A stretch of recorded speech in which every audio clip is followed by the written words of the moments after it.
trying to say that. My reputation is ruined. Okay, start over. This is Saw Paw, a stunning lace shawl that is way easier than it may appear upon first glance. And I have some lace knitting tips that will make your lace knitting journey a total breeze.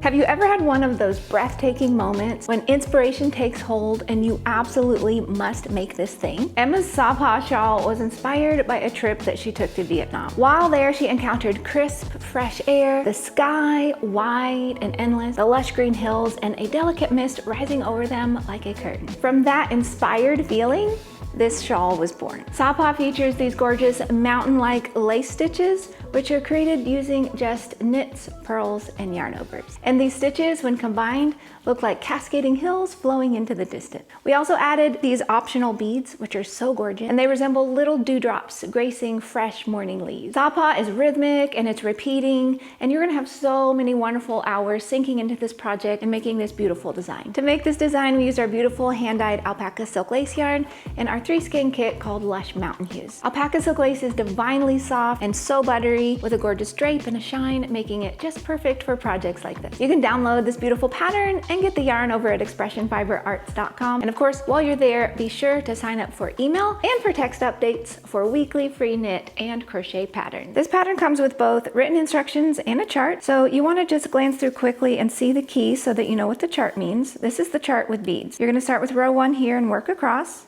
Row 2, you start here and work across, and so on. Here's the key. You're gonna see the blank spaces on the right sides are knit, on the wrong sides they're purl. The dot is the opposite. We've got this backslash, which means slip, slip, knit. Forward slash is knit 2 together, and so on. And then I did want to mention that this red part is the part that you will repeat. So you'll start your shawl here, you'll repeat this until you get to the end of your shawl, and then you'll work the end of your shawl. I've gone ahead and cast on 27 stitches just for a demo, and I'm just gonna be working one of those repeats in red. We're gonna start with the chart that shows the beads, so I can show you how to put those beads on, which I really recommend because they're so beautiful. We're going to start with 4 knit stitches. Then we're going to apply a bead, and this is super simple. You just need a little crochet hook that will fit inside of your bead, and you just go ahead and pop your bead onto that, and then grab that next stitch and just slide it right through your bead. And then you just pop that stitch back onto your left needle, boop, like so, and then you just knit it normally. So if you're not applying the beads, you would just knit this stitch, so totally up to you. But I do recommend giving it a try as it makes such a beautiful little look. Then we're gonna go ahead and knit 2 together, yarn over, knit the next stitch, yarn over, and then slip, slip, knit, slip, slip, knit. And then if you're applying another bead, go ahead and do the same thing again. Grab your bead, pop it into your crochet hook, grab that stitch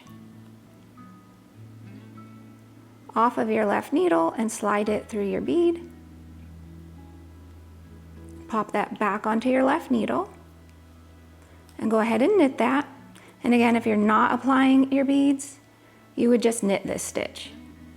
And these are gigantic beads. I just wanted to make it easier for you to see what I'm doing. Then you're gonna go ahead and knit 5. 1, 2, 3, 4, 5. And if you're continuing on with your beads, you would go ahead and bead this next stitch, but I'm just gonna go ahead and knit it. Then we go ahead and knit 2 together, yarn over, knit 1, yarn over, slip, slip, knit, which is one of my favorite stitches. I just love working that. If you're putting your beads on, you would apply a bead to this next stitch. Otherwise, you just go ahead and finish by knitting. Knit and knit. Now that I've shown you how to apply the beads, I'm gonna go ahead and work a few more rows without beads. And I'd love to share a few more of my lace knitting secrets with you. First of all, use a lifeline. This will resolve all of your lace knitting fears. I promise you it is pure genius. You don't have to apply a lifeline every row unless you really want to. Every 5 rows or 10 rows is totally fine, or whatever you feel comfortable with.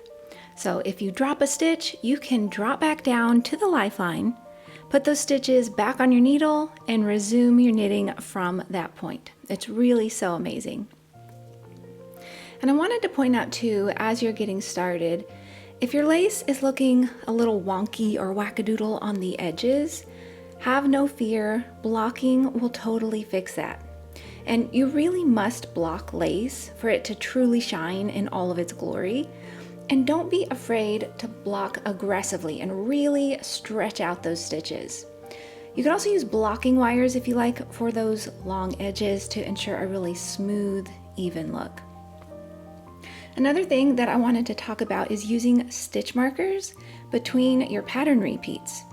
I think it's really helpful, and I recommend using pretty ones. There are so many gorgeous ones out there these days, and it's just going to make your knitting experience that much more fun.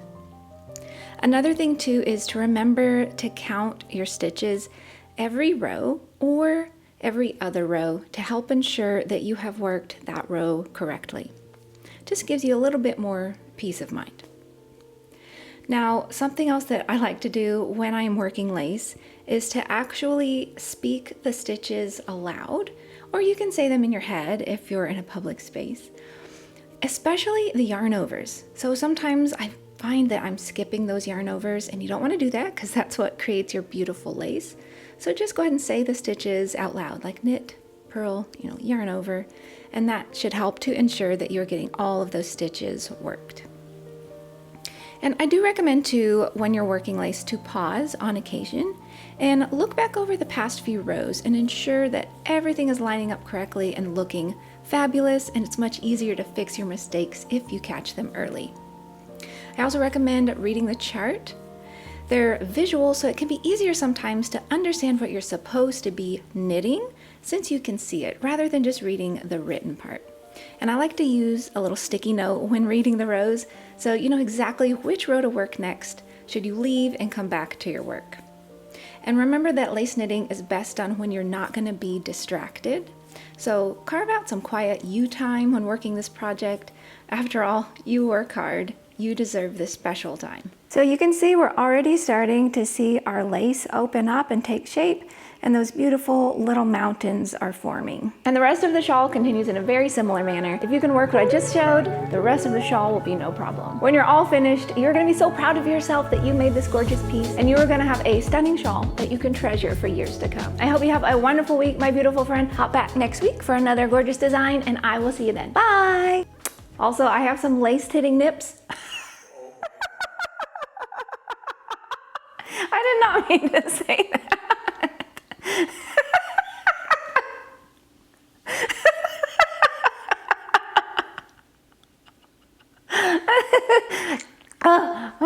My reputation is ruined.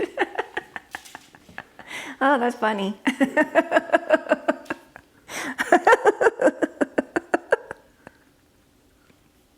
Okay, start over.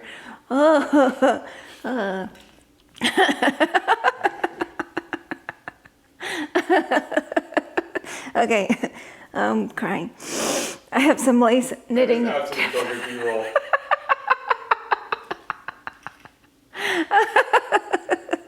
Okay, hold on, I gotta fix myself. Oh, that's hilarious. Lace knitting nips. Okay.